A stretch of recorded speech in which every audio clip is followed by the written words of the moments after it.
storytelling podcast. I think this is episode maybe 76 or 77. I lose track all the time. But I feel very blessed and fortunate to be joined by Dr. Marina Badillo-Diaz this morning or this afternoon for you. How are Yes. you? I'm doing great, and thank you so much for having me on your podcast today. Yeah, no, thank you for taking the time out of your busy schedule to join us. I think we have some very important topics. As a matter of fact, I meant it when I emailed you or when I messaged you earlier, and I said I think this may be the most important topic that I've covered. Not to dismiss any of the other conversations or topics, but AI is just such an emerging Yeah. issue, deal, something that we, like it, love it or hate it, it's here. Yeah. And so we need to talk about it. I wanted to give you a quick introduction. Hold on just a sec. Okay, so Dr. Marina A. Badillo Diaz is the founder of MABD Consulting. Is that right? Did I say that right? It MABD is. Consulting. I put that on here if anybody wants to check you out there. And then you're also the creator of the AI Social Worker, which is a blog and a resource for social workers that are navigating the digital era.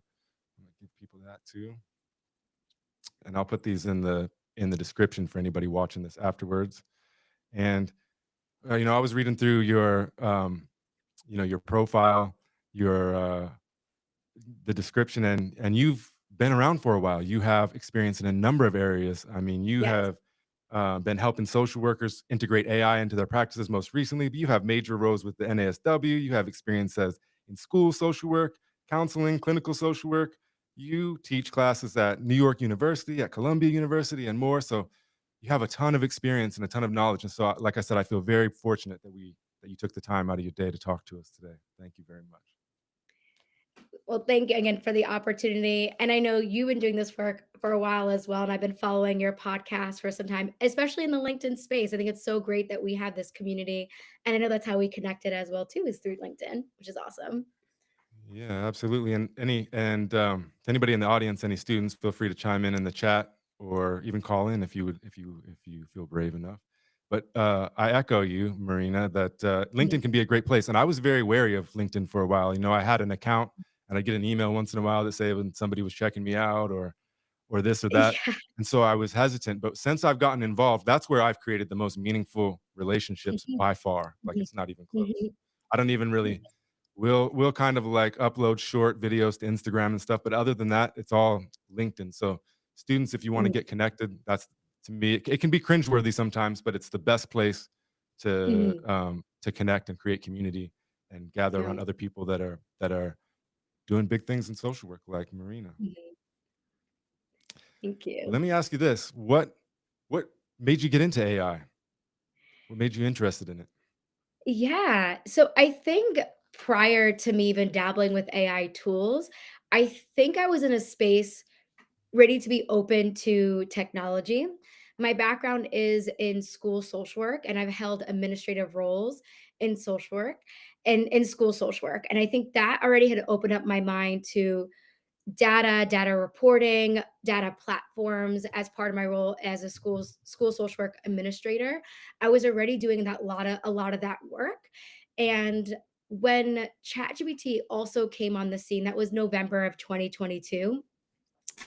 I didn't really start dabbling into it into that spring. So I would still consider myself an early adopter, but I wasn't like right off the scene in November of 2022 trying ChatGPT. It still took me a couple of months, and actually nothing social work related brought me to ChatGPT was simply because I've had my MABD consulting business for a couple of years where I support schools, K through 12 education with school social work training, clinical supervision, and social emotional learning consulting. And I had just finished my fellowship with the US Department of Education in that spring. And I was really wanting to revamp my website, revamp my Instagram content. And I kept getting these reels like, put this into ChatGPT and you'll get all this free content, free information for your website, free information for your social media. And I was like, okay, well, let me try this, right? Like, I'm not a website expert. I certainly don't have all the time to figure out social media content either. And when I started it, and I was like, well, one, this was really easy to do. Two, I was like, well, I'm doing so many tasks as an educator, as my consulting business, clinical supervision, all the things. I was like, I started experimenting it with other aspects of my role and the work that I do. And then I was like, but wait, we're social workers. We care so deeply about ethics and compliance and doing harm. And like, what does this mean in the larger context? And so for me, even though I found the practical use of it too, just as an important part of this conversation also is really talking about the ethical guidance and responsible use, which at that time I wasn't seeing a lot in social work talking about those concerns. I was really seeing a lot in K through 12 education, like students are cheating. What is this going to mean for students? And students need to learn, which is also really important as part of this conversation. I'm sure we'll be having also. But I think for me, that's what really opened up my eyes was I was really getting involved in the education space of AI, but I didn't really see a lot of that in social work. And that's what really what drew me to really be in this sort of intersection now of AI, social work, and youth mental health as well. Yeah, well, it sounds kind of like it kind of chose you. What you were meant to be doing. Maybe it did. Maybe it did. Right time, right place. Yeah. Well, Mhm. my same time, around the same time, I don't Yeah, remember I was gonna exactly ask. when, but when ChatGPT came in, Mhm. I'd been teaching for a while, but it was my first year, Mm. academic year as a full-time professor. And I Wow. used to use very successfully blogs for this Mhm. online asynchronous classes. My biggest concern is connection and being able to learn from each other and dialogue. You miss out on all that. So what I had done is I had, instead of having them do like substantive posts on whatever learning device you or whatever learning system management system that you have, like Canvas or Blackboard or whatever, I'd have them. We create a WordPress blog, and then they would create blogs with pictures, and they were very beautiful. It was amazing, and I had extremely positive results and feedback from the students. And then Mhm. when ChatGPT came, it went from, I'm not saying that everyone, but Yeah. I'd say a good percentage of them went from being very organic and meaningful to like about tapestries of wisdom and like you're repeating the Yes. same type of phrases. And AI's changed. I mean, ChatGPT's changed Mhm. in how it doesn't do that anymore. It does other kinds Mhm. of writing now. And so I had Mhm. to change that. But on the positive side, ChatGPT has helped me. It doesn't necessarily create for me, but it Right. really does do a good job of helping me organize my thoughts. You know, when I was trying to come up with a value system for the Mhm. podcast, you know, I was putting my thoughts in there. Can you help me do this? And it did a really, really good job, and it was really efficient compared to me sitting Mhm. down and trying to Yeah. pull teeth and get it done. So I see the pros and the cons. I think another thing that I worry about future wise is that we become too reliant upon it, and then we don't know how to write at all, if that Yeah. makes sense for the future. Yeah, I am alongside of you of those real concerns. And I think maybe some of the beauty that we have as practitioners who've been in the field for a while, right? We have a lot of practice wisdom, we have a lot of experience. So we're able to take that and then use AI strategically as a tool, as a brainstorming thought partner, or as a task, manager is able to complete some administrative tasks for us. I do also share that same worry too of the over reliance, or even just what is learning going to mean across K through 12 education and even higher Mhm, education too, right? Because that's also impacting our field. And because our field also works with the most vulnerable, marginalized communities, I think about that also. Like, what is going to mean that we mhm, want to ensure that they're trained. I think field practicum is going to be even more important as we navigate through the world of AI because, again, we don't want our profession to overutilize AI, and I think also our students as well too. I really want learning to still be at the center and also human-centered learning as well. I don't know what your thoughts are on that, or how you're navigating that in your classes too.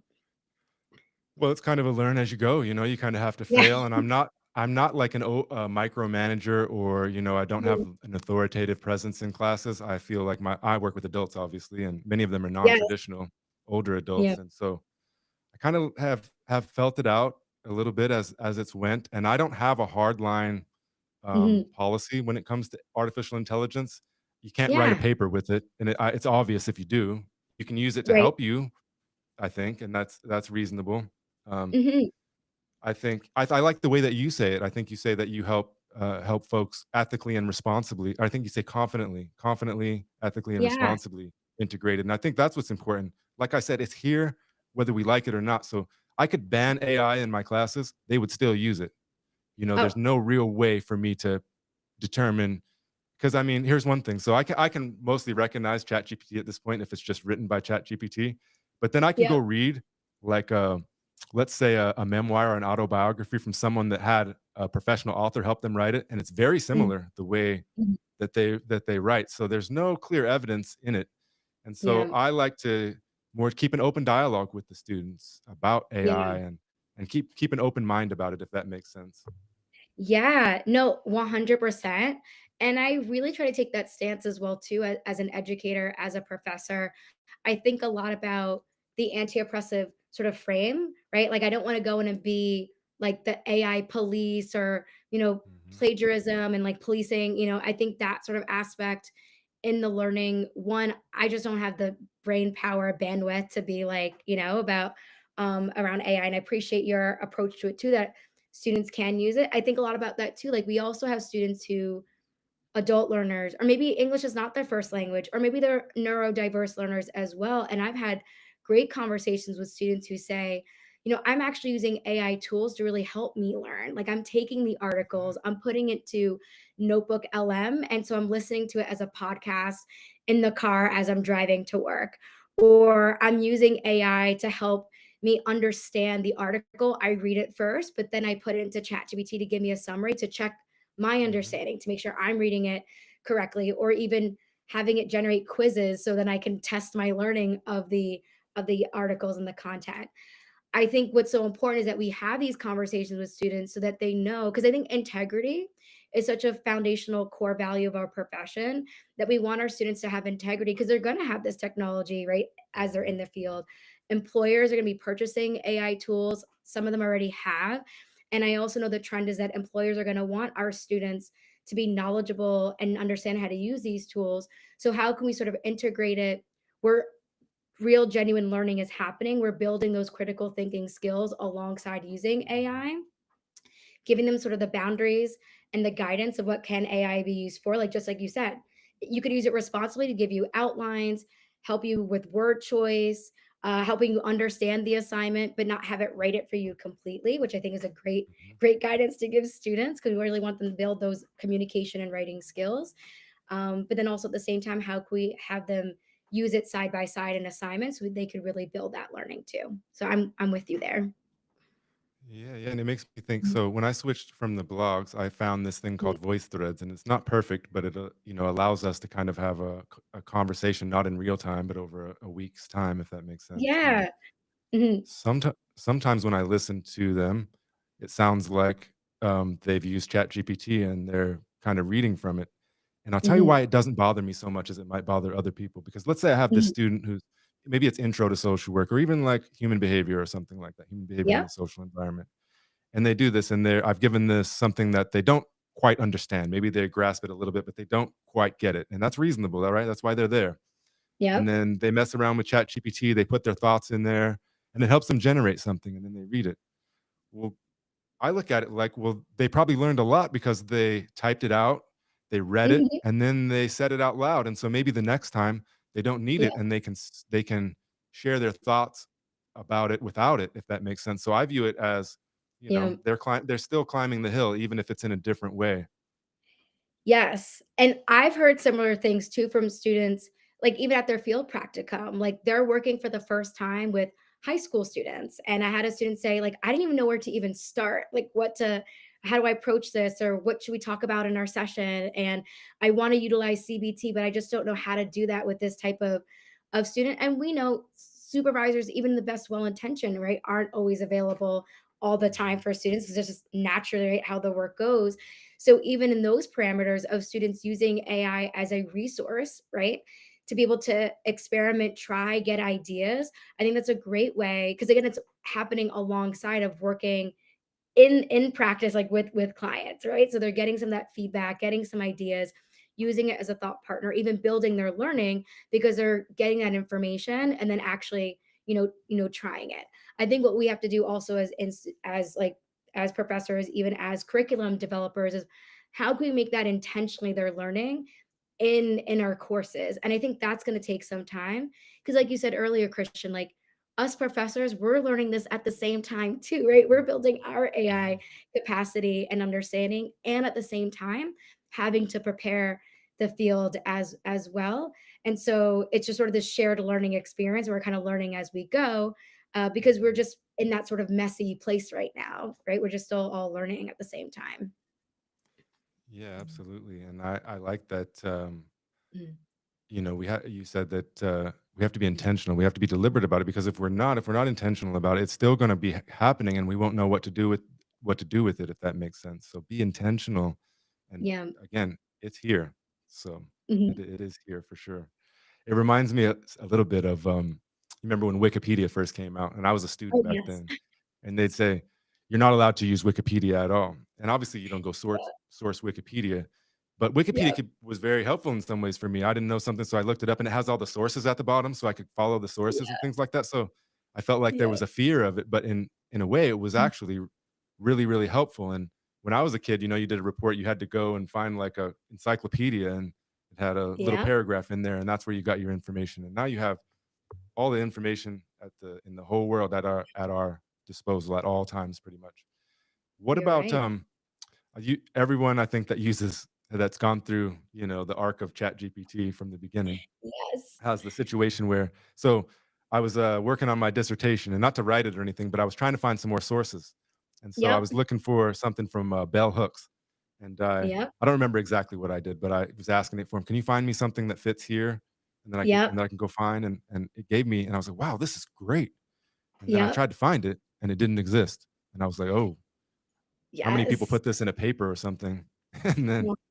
it's not there. And Yep. I also imagine, like, people that review journal entries and stuff like that, it's a much more challenging situation today, because, you have to really Mhm. make sure. It might sound really good, but it might even be in Yeah. alignment with bell hooks, but it's not real. It's not, no, and I think that's one of the other intentional points that we also talk about with students too, right, is building this AI literacy piece is letting them know, like, this can hallucinate and make up information, right? It's designed to always give a response, and it's not always gonna be accurate, and I've had the same experience too where and not even intentionally, like, trying to police, like, and catch students, using AI in the sense in a negative way. I literally just was like, "Oh, this article is really interesting." It was about trauma and trauma-informed practice, and I looked it up, and I was like, "I actually can't find this article. It doesn't exist," right? And so for me, how I like to take those as teachable moments and learning opportunities because we're not in that space at that time where we had explicit policy around AI as well too for the classroom, right? This has kind of been the gray area that we've been really navigating. And so I think it's part AI literacy as well to let students know when you try to use ChatGPT to write your assignments or come up with articles and references, it's not going to be accurate. So you always have to double check your sources. But then it also kind of goes to that place of like plagiarism as well too, right? Of can we be in a space that students can be more transparent about their AI use and saying how they're using it in their assignment before they're actually turning in the assignment? So I'm actually going to be experimenting that in the next semester. I'm actually building out a course with the University of Tennessee, and really excited for this opportunity to not only teach a course on AI, but really think about this sort of intentionally. Of so I think there's two things. One, there's a couple of folks. The authors well, the first author's last name is Perkins. So Michael Perkins and a couple of his colleagues, they created something known as the AI assessment scale. So they were really intentional with providing a framework for educators, K through 12 and higher ed, of looking at okay, you can have assignments that have no AI, so AI is not allowed, to assignments having full AI, which I believe is like a level 4, level 5 of fully using AI, or having, say, a level 2, level 3 that AI is your thought partner in this way for the assignment. And so I'm intentional this next semester for this course to really use the AI assessment scale as part of my course syllabus of how the assignment is designed where you can use AI and how and encouraging to use AI if a student chooses to assignments that no AI could be used, and then also assignments that full AI could be used. Because again, I think this is also teaching for the real world skills as well, just like us who are grappling with this now. There's gonna be some tasks that I use AI for completely, some where it's a thought partner brainstormer, and there's some activities I would never use AI for all entirely. So I'm gonna be experimenting that next semester, and also with the transparency statement as well of just being really open and transparent about how AI is being used in the assignment, because I really want to see how that sort of lands with students as well next term. So those are the thoughts that I have right now that I'm building out. Yeah, well, I look forward to hearing about that afterwards. Is that available to publicly? Yes. Okay. So the AI assessment scale, absolutely. I will send you the website. We could post it with uh this podcast recording. And so it's the AI assessment scale and the transparency statement. I'm also happy to share that with you too, right? I'm all about sharing resources. Like we are in this together, trying to figure this out, both students and professors, and even school administrators too, right? We're all in this space. So I really want to share resources so that we can build best practices. Yeah, absolutely. I appreciate that. And yeah, do that, and I'll make sure that's in the Yeah. description. And I Yes. know there's some students out here in the audience, so I know you have some experience with this. So please share your thoughts, or if you have any questions. You Yes. mentioned field work and whatnot, but I Mm, have not taken over, but I'm teaching the practicum courses this semester, uh, awesome. and Yep. because we lost our field director, so essentially I've been doing it. But I Okay. also teach. Yeah. I want to circle back to that in just a minute, but I also teach Mm. practice, and so we're learning, solution focused interviewing skills, motivational Mhm. interviewing, and Mhm. I'd never thought about it before. But I wonder about having, especially it's a Zoom course, but Yes. I wonder, you're always looking for opportunities to practice. I'd never thought about it before, but I wonder when I put them in the breakout rooms to practice, I wonder if that would be a really cool experiment to have them integrate, the whatever you call it, the audio version of Chat GPT, and Yes. see if you can, utilize it. Have you heard of anything like that or any experience with that? Yes.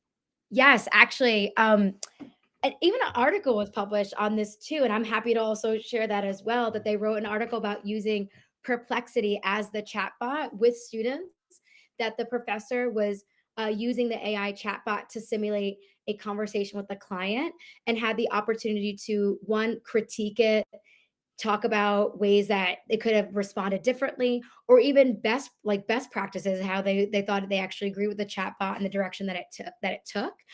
It wasn't specific to AI motivational interviewing in itself, but I think that's a really creative way of, one, for students to build their critical thinking while also building intervention skills at the same time, and having a tool at their disposal to practice. So, and also even practice prompting and having that whole conversation with them too.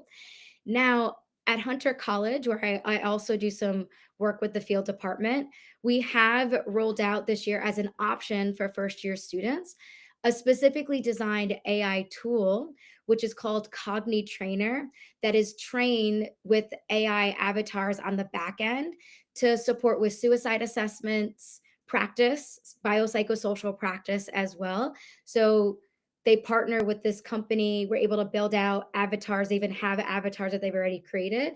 And so we're piloting that with students. And so I don't have all the feedback and data yet because we're going to be running focus groups in December. We've had some positive risk feedback. We've also had some uh, concerns, and rightfully so. As a social work profession, we care about ethics, environmental impact, what this is going to mean for marginalized communities. Students really care deeply about their data and privacy and what's sort of happening with that and who's testing on it. So I think from a social work lens, it sparked really important dialogue. But I think will be an interesting activity. I haven't done one exactly like that because I don't teach practice classes, but I think I would try that if I was doing something like and teaching a practice class. And that's a really interesting way to support students, just even practicing in a breakout room. That's a great idea. Yeah, I'm gonna give it a shot. I have actually a really close knit community of students, only about 9 Yes. students in that course, and so I think that they Yeah. would be willing to give it a try and see, and, just do a little Yes. experimentation, practice it. Yep. So we'll see Love how that. that goes. Mhm. Um, and you mentioned field work. I was just wondering in general if you could talk a little bit more about, 'cause like I said, I'm Yeah. teaching the practicum course and it's new to me. I'm no expert in it by any means. I'm more of a, Mm. I'd say, expert in creating community for the students and making sure that they feel supported and Right. whatnot. But Mhm. how do you see AI integrated into that? Yeah. So, I mean, so one part is that tool, right, that we've been piloting this term, because we know, especially, first year students, It's daunting, it's overwhelming. I know I was there as a first-year student, right, meeting a client for the first time, having all the anxiety and jitters and, "Oh my god, do I remember what I talked about in class, and can I ask those questions?" and all the things. So we hope that it could be a supplement, this AI tool, not to replace student learning with clients, but also just having a safe space to make mistakes, right? I know when I did my first suicide assessment, anxiety, overwhelming, you want to make sure that you're doing it correctly, I'm not missing anything. What an opportunity to safely do that with a chat bot that's been trained. It's built by a mental health professional. The whole AI case scenario is on the back end as well to be able to have that practice before doing it, with the real human, which will happen one day too for our students. So that's one way that I see practicum being impacted by AI and having tools to support with learning. But I also think about how students are using AI at their field placements because some agencies, as I've been speaking with students, have actually purchased AI tools. So they're using case management tools, or they purchase, Copilot as part of their email, right, with their Microsoft 360. And so they have access to use those tools at their agency, to then some students using it as a guiding tool, like I mentioned earlier, right? Like, I've never worked with high school students before. How can it help me, have a first session with the client and being supportive in that way? But then also, can we carve out space in supervision to talk about this, right? And so this has been an interesting space because in talking and speaking with supervisors, they're also learning, just like we're learning too, right? How can we use AI in practice? And so some supervisors are feeling more equipped to have these conversations, others not so much.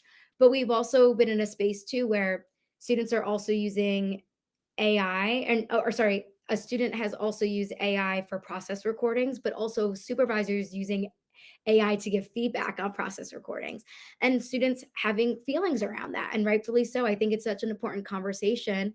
And not to say our the field departments that I've been a part of, I don't think anyone has moved in this direction yet that I've seen, but really creating a space where everyone could sort of meet together and sort of say, what are the parameters and guidance around AI use?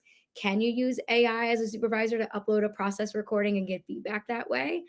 Because that student in particular was really upset that their field instructor had used that. It wasn't talked about in supervision. So I think about the opportunities that we could really build AI literacy together and talking about how it can be used responsibly in AI supervision spaces. How can it be used to support learning? But again, where is the space that we're not going to use AI, and being in agreements about that? When that came up with the student and the field instructor, well, the university didn't have a policy that it couldn't be used, right? That we can't use AI to upload process recordings in. Um, and we haven't provided training and guidance for that as field instructors either. So I don't have all the answers. We haven't moved in that direction yet of actually building policy, but I have gone in some spaces in some universities where I think even a couple weeks ago, I spoke with student body, administration. They even invited field instructors to be part of that AI training so that everyone could kind of be in the space together. So we're still learning at the same time. Yeah. Yeah, I appreciate that. Is the best? You think the best way to stay up to date on that is through your blog, the AI social worker, on some Yeah. of the development? So the blog is definitely a place. I was blogging really heavily last year. It's a lot to keep up with. So this year I've made a goal of once a month, but I do really try to save resources and share that. Certainly, I know you're very active on LinkedIn. Same thing with myself. I try to be as active in sharing content, sharing free resources and information. I also have, a prompt library on my website where I provide free prompts across micro, meso, macro practice to help students and those in the field think about how they can integrate AI for specific social work tasks. And I'm also doing trainings too, but I'm always sharing things online. Uh, but as you know, it's definitely a task in itself to be really active on LinkedIn also, Mhm. right? It's something we have to be really Yeah. intentional about. And I try to be. Yeah, Yeah. it's a lot of work to keep anything going, a podcast, a blog, you got other Yes. things going on. It's really hard to be consistent with it Yes. all. Yes. That, Yes. with the Mhm. podcast, I've got like 10 episodes just backed up, because it's just hard to keep up It with it all. is. Yeah. Um, Alice in the chat, she says she's one of my non-traditional students. She says, "So I'm an I am an old enough student and not enamored of screen time that I actually avoid the computer as much as possible, and I think that's good." I Yeah. hadn't even heard of ChatGPT until last semester, and I think it's still fairly new, Alice. So I mean, you're not that far Yeah. behind. Um, Right. do you notice differences between, because obviously like the younger generation that's going through school, especially going through the pandemic, and they might have been separated from physical school for a while, and then Yeah. generationally the older generation, have you seen differences in how they utilize Mhm. it or how they're accepting of it? Yeah, so I'm seeing a mixture of both, like, in my own experience with students, right? Some older students who are using this technology and have found it really helpful and useful, to also younger students who are like, "I am not using this at all because I think it's extremely unethical and wrong to do so." So I don't wanna think it's just a generational or age, but even research is also showing that older folks are not using it as often as younger folks, just in terms of just sort of those generational differences. But in the classroom, I will say I have groups of students regardless of age who are really avid users, early adopters, have found it really helpful, to students who are open to it, to I've been dabbling with it, to being like, oh my God, I feel like I've lost the train, like I have to catch up and I'm anxious that I'm missing the boat, to to really taking a social work stance, being like, I really think this is unethical of the impact this is having on the environment, or for marginalized communities. And I generally try to respect students are where they're at in all those sort of spaces, and at the same time really try to help prepare students for the world of work or what's to come as well too, or at least just be knowledgeable about what this technology is and how it works, and how it's because it's impacting going to be impacting our clients. What we know is that everyday lay people are using AI for therapy, they're using AI for personal support and guidance, Mhm. and yet ChatGPT is not HIPAA compliant. What is AI doing with your data? You're telling it all the most vulnerable information about yourself. And I get it because people are turning to it because it's so accessible, right? It's free, it's available, it's you're able to get a response in a matter of seconds, right? If you're struggling with anxiety or need help with something, I think it's so easy and accessible to use. And also, probably part of the problem is we know we just don't have enough therapists or even accessing mental health. Like, this is also speaking to a much larger problem that we have, and at the same time, like, our clients are using it. And so this is what I love about our profession. We care about, what does this mean for data privacy? What does this mean for protecting, client information when they're putting the most vulnerable, information into these chatbots? So I think there's, even though if students are choosing not to use it, I still think there's really deep value in understanding this technology as well too. And to give themselves grace, right? Your student Ala, that had shared, like, I just heard about it, like, that's okay, right? We're all learning, and we're going to be growing through the AI revolution together, right? And being in different spaces on it also. Yeah, absolutely. Thank you for that. On David has a couple comments here Yeah. in the chat. He's my generation, I think.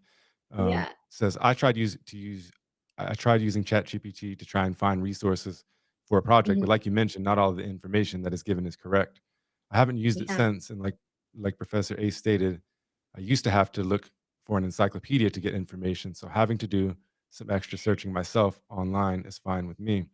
And Mhm. I would add to this, David, is that I think so ChatGPT, as we mentioned earlier, it can be wrong, and you just stated it can be wrong.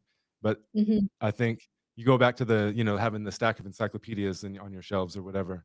That doesn't necessarily mean that that information was accurate too. Somebody controlled that, and it can be biased as well, if that Mhm. makes sense. And I think we Mhm. have this tendency, especially the further you go back, that if it's in print, then it must be true or it must be whatever. And so I think that Yeah. we just have to be cautious in all those areas. And I think there's some, like David, to go and do the research and do the footwork. It's nice not to have to do that sometimes, but it also can be valuable to do the labor, right? Even if I like it, just like if you were have a yard, right? And you can have somebody come and do it for you, and that's helpful and it gives you time, but it might be more meaningful and you might be more connected to it if you were the one that did it. So I see both sides of that, if you know what I mean. Yeah, me too. And I think you bring up really valid points, right? That we always have to check for bias, and it's not like print is the holy grail of not being unbiased as well, to an all true, Mhm. all true, factual knowledge.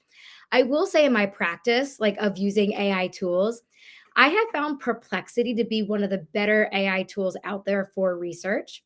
And what I appreciate about Perplexity is that automatically built into the AI tool, when you prompt it asking a simple question like, "I would like to know more information about what hospital social workers do." I'm just asking a basic question.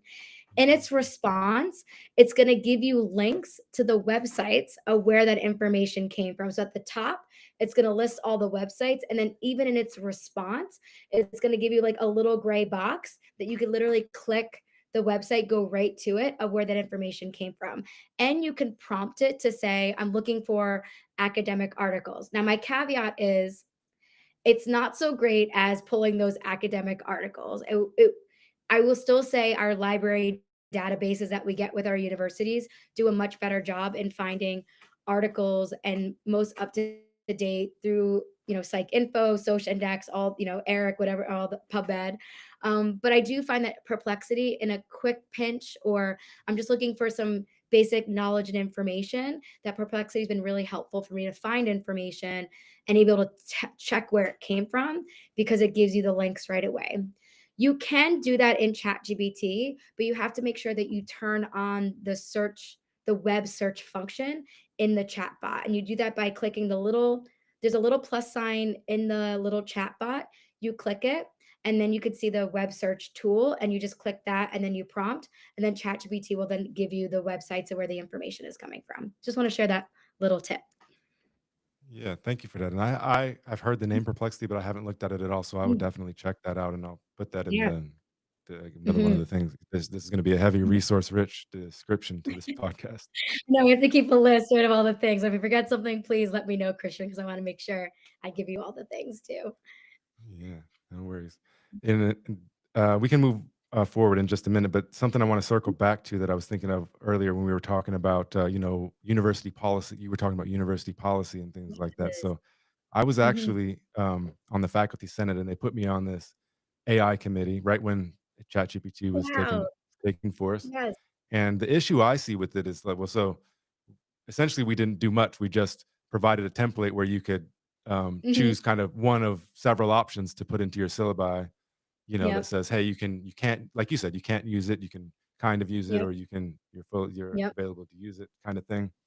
And the issue I saw with it is the way that it was going about is policy and stuff takes time at the university, going through committees and all that. And Yes. so I felt like when we were talking about it and moving forward, that Mm. the rest of like Chat GPT was evolving faster than we were, if that makes sense. Yes. And we were able to talk about it. So by the time you create the Yeah. policy, well, it's already changed. It's already shifted Right. again. So how do we keep Right. up with it? You know, I think the hard answer is, like, we have to do the work to keep up with it. We have to have the resources to keep up with it.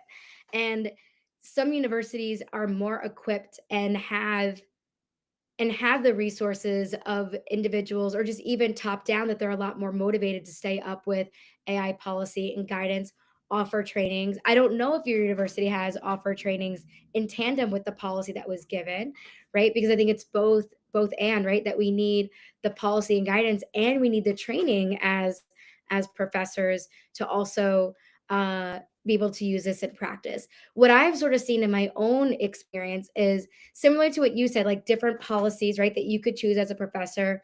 And some universities doing a better job than others in offering AI trainings, and not just specific AI trainings for social work, but just Mhm. more globally as professors abroad in all disciplines. And at the same time, I think social work departments also need their own training because, again, our field has unique ethics and guidance, and we're a human service profession, and so we also want to take care around that, of helping us also understand for practice reasons AI literacy too. But I just don't think universities are just at that resource space capacity, or some may not have the interest right now, or maybe some do have the interest and they're just not, they don't have the resource to do it, and some are more further along than others. um but I think, like I said, I think we're just in this kind of wild west place right now where, like you said, the technology is already there, already on ChatGPT 5, right? Iteration 5. And yet some Mhm. spaces haven't even got AI training on it either. And yet students are using it, and professors too, right? We're both using it. So I Mhm. think it's sort of this ethical conversation and responsible use. It has to go hand in hand in policy. It's just taking so long to do so. So I'm with you on that. Yeah. Yeah. Yeah. And another incredible way that it's been useful for me is like, so say I have a module and I'm always trying to, I didn't, one thing Mhm, I really don't like to do is leave things the same from year to year because things are mhm. changing, the students are changing, I'm Yeah, changing, so I like to yep, change it, and so sometimes I got a bunch of resources in there and I can ask, say, "Hey, what's missing here? What can I add to this? What can I contribute?" And it'll give me sometimes not the yep, best suggestion, but sometimes it gives me really, really good mhm, suggestions, or even say like, "Hey, I'm," 'cause I like to incorporate popular culture, like music and yes, movies sometimes, and sometimes I just can't think of the right movie or the right song for it, and then mhm, oh, it helps. Not always, but it's often very, very helpful in helping me to curate those kind of things, or even helping me yes. to just remember something. Yes. I'm with you too. I mean, really, like, I see it as such a great thought partner, rewriting learning objectives. Even in my slide deck, I will not say, "Okay, AI is generating the whole slide deck for me." There might be aspects of definition. I will put on my slide deck a transparency statement. AI was used to generate this slide, read over by me for accuracy and edited as needed. So, so it's been really helpful to have this as a tool to really support me, even just coming up with discussion questions or even activities, right? And I really, again, I use it as a starting point, or just like you said, as a way to improve something, so that it's really my thought partner and really helping create the best course experience for my students. It's been really Yeah, helpful. absolutely. And Hmm. my best piece of advice for no matter how you're using it, especially as a student, is to make sure that you're reading it and you're critically looking at it. I had a Yeah. student that reported to me at her practicum that the somebody at the practicum had created some kind of document to pass out. I don't know exactly. I can't remember what it was, but she read it and it Yeah. was like, "This is not. You can't deliver this," and it was because they hadn't proofread it. You know what I mean? And same thing like when I see stuff that's questionable in work that's submitted, it could be resolved if you would be a little bit more critical and not use it because you have 5 minutes left to get it in. That's not going to Right. work for you. It's going to be obvious most of the time for somebody that knows how to look at it. So just Exactly. proofread it. Don't look at Yeah. it as a shortcut that doesn't take any critical thought or critical reflection on your own part. Yeah. I agree with you wholeheartedly, Christian. I would say AI could help you save time, but not all the time, right? You can't just do it in 2 seconds and it's finished. You have to do due diligence of the intentional reflection, reading over it, critically analyzing it, checking against bias, accuracy, but also you know your clients best, you know your students best, you know the community that you're servicing, you know with your practice, wisdom, and experience, and that all has to come into play whenever you're reading anything AI generated is so important. Mhm, Yeah. absolutely. There's a couple Mhm. of comments in here. David Yeah. said that his wife, who is the principal at the school there, she's listening as well, Yes. and she says that they're trying different things on how to use AI for educators as well as how it can help students. Says they're very selective, Mhm. but they're vetting programs like AI tutors or AI to help generate material for lessons, things like that. So that's cool. And Belle says that Mhm. she loves to use Google Notebook IM. I'm not familiar with it. I'm not sure if that's how you Yeah. say it. Google Notebook Mhm. IM. AI sometimes feels like cheating, but in Google Notebook IM, you can input Mm. your textbook or LM. Yeah, I was LM. gonna say LM. Yep. You Yep. can input your textbook and it will generate a lifelike podcast for you to listen to. Mhm. Yes. Yes. And so, kind of going back to K through 12 education, as I mentioned earlier, a lot of my career has been in school social work, and I do lots of trainings across different school districts for school counseling, school social workers, just and teachers as well too. And Magic School AI has been such a great AI tool for teachers from K through 12 perspective.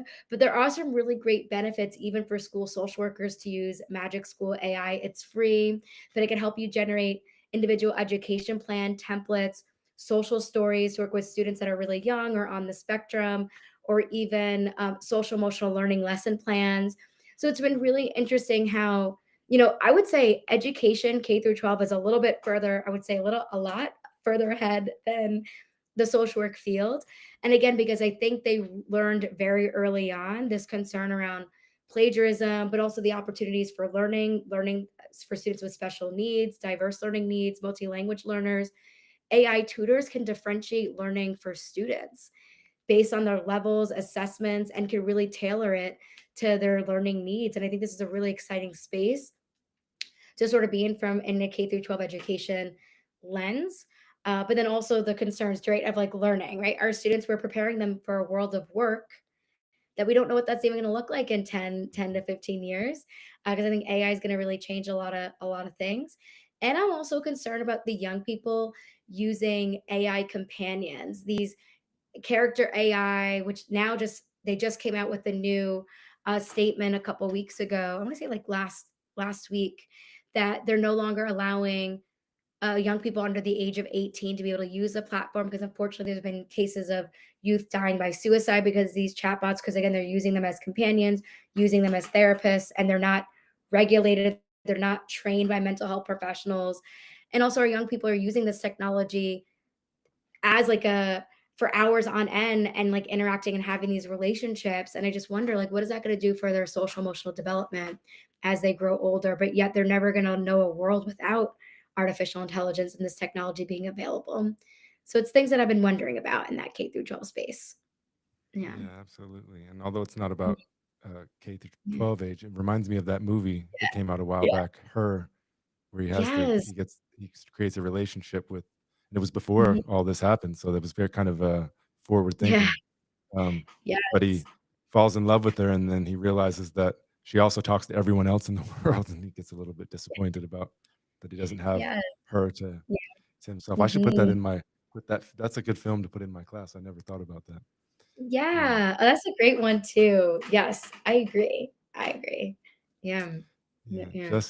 Jesse says that she likes to using AI to check my citations, which I think is a great, Mhm. there's been tools forever, like whatever it is, Yeah. Easy Bib or whatever, and AI does Mhm. not perfect, but it does a really good job, and it can say, "Oh yeah, you gotta fix this," and because Yeah. that's one of the things like, APA citations. My wife can do it, sit there and do it and help me out do Yeah. it easily, but my mind doesn't work that way. My mind works in other ways. So that's something that's challenging for me. So to get help with that is has always Yeah. been um, it's Mhm. been helpful for me.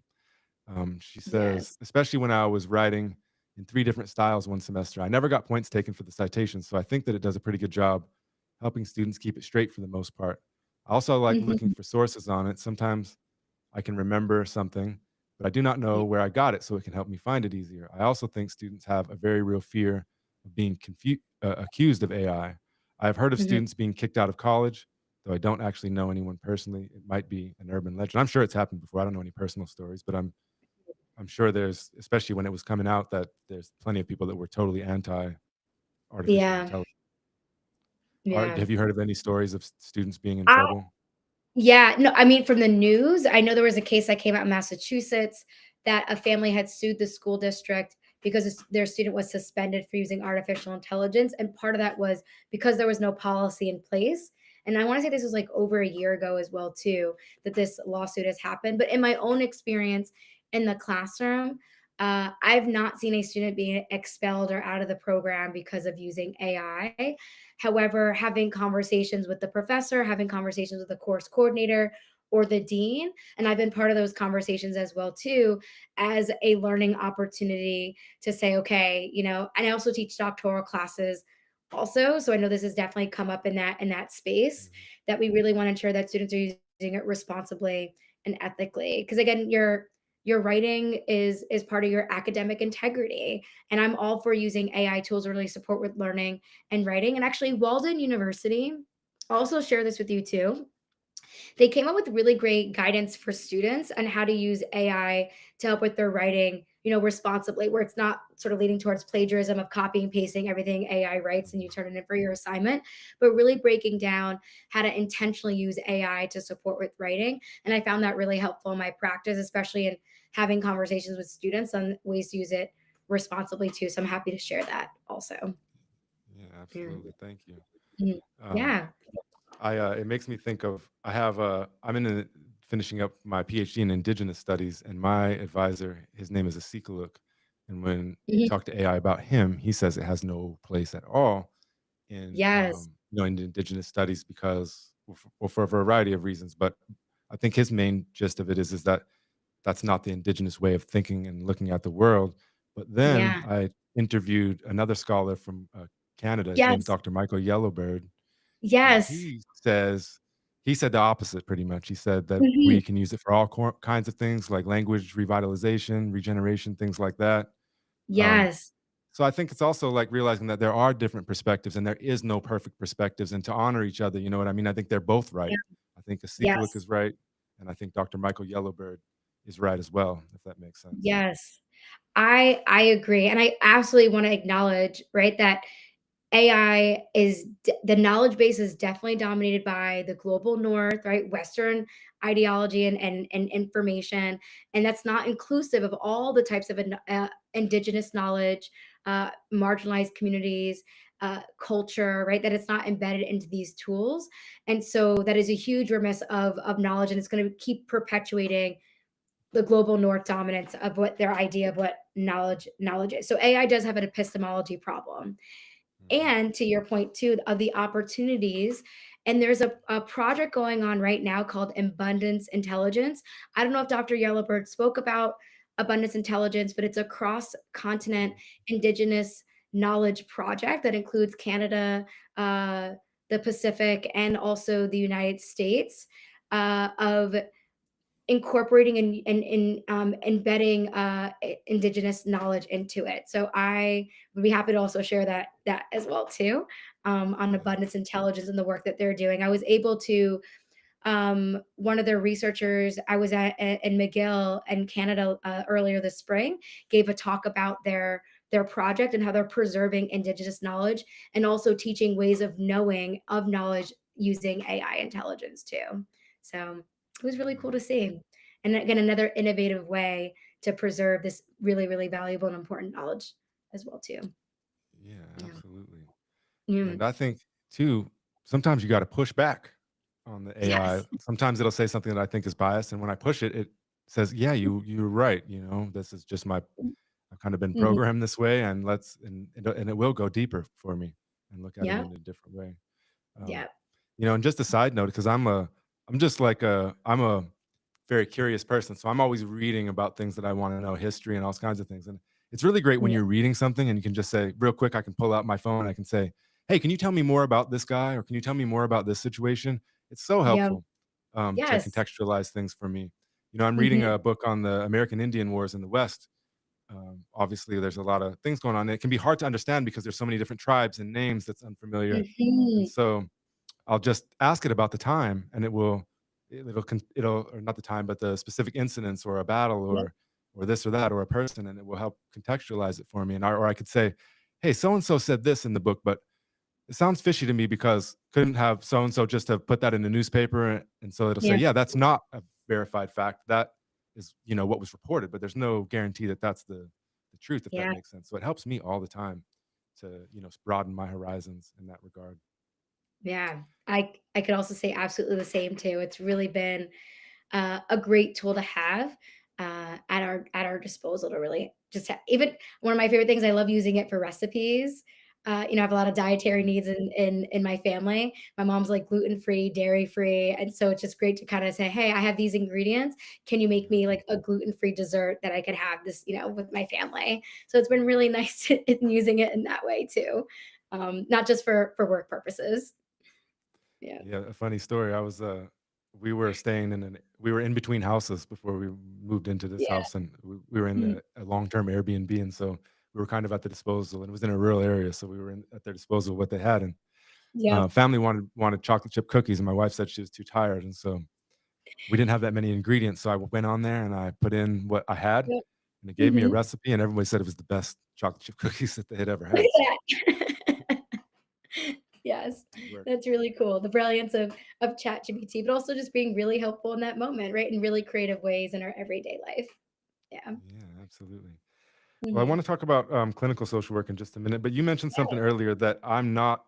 I've heard it a bunch of times. I've Mhm. seen a lot of memes that the Mhm. impact on the environment. That I'll see a meme or something that says ChatGPT for every ChatGPT prompt uses four. I don't know. I don't know the exact amounts, but it No, says something you're like it right. uses 4 quarts of water in Santa Ana and it's using all the water. Can you tell us Yeah. more about the environmental implications? Yes, absolutely. So as you said, there's a lot of, information, misinformation, and I can confidently say that yes, using AI, and not just AI, but all data technology systems. So if you're binge watching Netflix, if you're using Google, if you are doing online banking, if you're streaming on Spotify, right? All these everyday things that we use and all these data technology platforms, to what they have is they have these data warehouses where they use water to cool the data so it does in this technology so it doesn't overheat. They also will use air conditioning as well, so it's using up electricity. And the concern, and the real concern is, right, that this technology is growing, so only more data warehouses are going to be built. We also want to think about where these data houses are being built, and they're being built across the globe.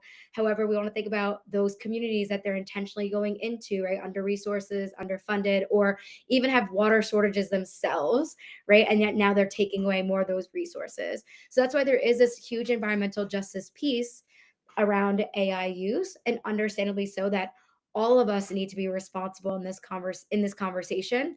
One, I think pushing for more accurate research, accountability, and transparency with these companies, right? Of how they're using AI, how much water usage is being consumed, because we know that capitalism is also, and this technology is being deployed way faster than these accountability measures are being caught up. We also need push for legislation and accountability through the governance and our governing bodies to ensure that these corporations are being held accountable. And also just how all of us as everyday consumers, right, we're going to be choosing to do online banking. We're going to be choosing to be watching Netflix and Spotify, right? If we want to be conscious, intentional users, maybe that may say, okay, I'm not going to use AI. I'm going to limit my AI use because I don't want to add to the detriment part of this of my contribution to the environment, and or finding ways to prompt more strategically and intentionally, so we're not wasting energy that way. Or finding ways in your everyday life that you can offset your carbon footprint or water usage. So I think this is a global, responsible effort from micro, meso to macro practice too. And at the same time, AI is also being used to solve some of these environmental issues. So there's even AI technology that could work with buildings and corporations to really look at the data and analyze and find ways that they can save resources of not wasting energy. And so they're finding ways to be more energy conscious and part of this too. So it's the both and of this technology at the same time is being harmful to the environment and also finding ways to be innovative and solving part of the problem too. But it is going to be a real issue that we want to be really mindful about and advocate and be part of the solution with that too in our use. Yeah, Yeah. absolutely, and very well said. Mhm. Yeah. Well, thinking about Yeah. clinical social work, one of the things, and again, I'm no expert. I've just kind of been on the fringe and the Mm, peripheral mhm. when it comes to this, but see a lot of comments about both positive and negative about, like, say, using it for notes. Can you tell us Yes. anything about that? What's your thoughts on that? Yeah. So, yes, there's been an explosion of AI scribes, and it's not just clinical social work, like even hospitals. So, like my dad a couple weeks ago, he had a pre-op meeting with a surgeon, and one of the first things that she said in the meeting was, "Just letting you know, an AI scribe is being used. It's listening to our conversation. Once we're done with today's visit, it's going to create a note that I'll be able to submit on your record." So, it's being used not just in clinical settings, but even in healthcare Mhm. with doctor's visits, and so on and so forth. But what's happening is this AI technology is being used, and what's happening is that in the session, it is listening in on the conversation. Some platforms, it's saved locally to the person's computer. Sometimes it's saved on a server. Sometimes it's not even saved at all. So that's why doing your due diligence of researching the platform that you're choosing to maybe use, that you want to make sure that asking or learning more about how the data is being stored, that it is HIPAA compliant. I would say in best practice to not have that data and information stored, that it's not being tested on. It's better to have it localized on your computer rather than being on a server. So it gives more privacy and being HIPAA compliant as well too. You want to make sure. But what's happening is after the session, a note is generated. Some platforms they give you like options like a SOAP note or a DAP note, or you can even curate your own type of note style. So it'll actually publish a note to your liking, or it has their own sort of templates of how they produce the note. What happens is then you as the practitioner, you can copy and paste that note. But of course, in best practice, we want to not just copy and paste, not look over it. You want to look over it for accuracy to make sure that, because it can make mistakes. Like I was speaking with one person who had it at a doctor's visit, and it totally changed the medication to a whole different medication that was never even talked about in the session. So you want to check for accuracy. You also want to make sure you get client consent, right? I know the doctor gave a 2 minutes, not even like a 30-second spiel. I would say in best practice to really wholeheartedly and intentionally have that conversation with your client about what this means of using an AI scribe if you're going to choose to use one. I think about the power dynamics, all conversation, right? As a clinician, you hold more of that power in the space. What does that mean for your client when you're saying, okay, this is going to help me save a lot of time and not having to write all these case notes, and yet your client feels really uncomfortable in using this technology, or just even what that sort of means, right? And if we're working with clients that have been harmed historically by technology, we want to be really cognizant of that as well. So I think at most, right, or at least at the very least, right, having those conversations with your clients, getting client consent. A lot of these AI scribes will also have a written consent form template to have. It's also really important to know that legally, when you use the scribe and let's say you get subpoenaed, it's not the company that gets subpoenaed, it is you, the practitioner. So even if it's AI generated, it's still your name at the bottom, the signature, your license, it's your what you put officially in the record. So your note is going to be subpoenaed. So I think there's just important things to consider. Yes, clinicians across the board are saying it's saving me a lot of time. It's helping me get this done faster. Uh, and yet not saving all the time because you still have to read over the note. And yet clients are also expressing, I'm concerned about this technology. And some mental health clinicians have said, okay, client determination is really important. If they say no, you don't use it. If they're open to using it, then client giving consent. But I think there's still some ethical parameters that we really want to think about when using AI scribes. So I see both sides of this debate. Yeah, yeah, and it makes me think too. Just before AI, a concern that Mhm. I would cover with students is obviously if you're meeting with a client and you're taking notes, you want to make sure they're comfortable with it, and so just be Yeah, upfront about why you're doing it and what you're writing down. So same thing, right? You want to just make sure that yeah, they know that they're informed. I guess informed consent. Basically, you want to make sure mhm, they're informed and that they have an option to say no yeah, if they want to. yeah, Um, Jesse says, I would worry about going on autopilot in practices. It also seems like it's opening the door to larger caseloads. I hadn't thought about that, but that's very true. People are stacked. You mhm, see all kinds of advertisements for $100,000 a year to see too many yeah, clients. yeah. So No, you're right. I mean, I've certainly worked in community mental health, caseloads of 40, 48. Keeping up those notes was a huge challenge. So I wonder too, in reflecting on those years, and at the same time, would the agency have given more clients? I hope, this is my hope, that agencies don't add more of the workload because okay, now we're freeing up your administrative time because you have an AI scribe. I really hope that this helps bridge more of a work life balance, that we can have these tools to help alleviate, a lot of that extra work that had to be done to keep up with. But I guess time will tell, right? And where this is going to go in the field and how different agencies are really going to stick with our ethical guidance of self-care and having balance and using these tools intentionally to support with some of this workload, or is this going to kind of swing to the other opposite pendulum, which we're really struggling with already, right? High caseloads, maxing out because the non-for-profit structure is sort of built in this way that there's not enough funding, and so we're kind of in this like constant loop of trying to get more funding, and more resources. yeah, Yeah, yeah, and I think so we're just gonna the angle of see. capitalism too. If it's seen as capital, and if it's used to make shareholders more money, then I could see definitely people pushing in Yeah, that direction. And so I think that there's a larger discussion elsewhere, but social workers yeah, got to take it back, take the profession back, and if we're the mm, ones that are in the control, then we won't do those things. But if we don't have the control, then people might do those things to us, if that makes sense, or behind the scenes with policy and yeah, whatnot. And it makes me feel really old because when I got into social work, before I ever got into the education of social work, I worked with kids, and we did our notes by hand. It makes me feel really old, and it's got to be better than my notes by hand because I'm sure that they couldn't read them. I was always in a hurry trying to get out of there, and Yeah. I don't have good handwriting anyway. What Mhm. about privacy issues? That's something that you hear, and I think you mentioned it earlier. Just about Yeah. got to make sure you're not putting their names in there and that Yes. kind of thing. Yes. So, especially when using free AI tools, right? ChatGPT, Claude, Copilot, right? Because we can prompt to do all sorts of tasks that can be done through these chatbots. And you want to ensure, right, no identifiable information. We want to uphold confidentiality, be very generic. And like an 8-year-old client is expressing, that they are working on emotion regulation.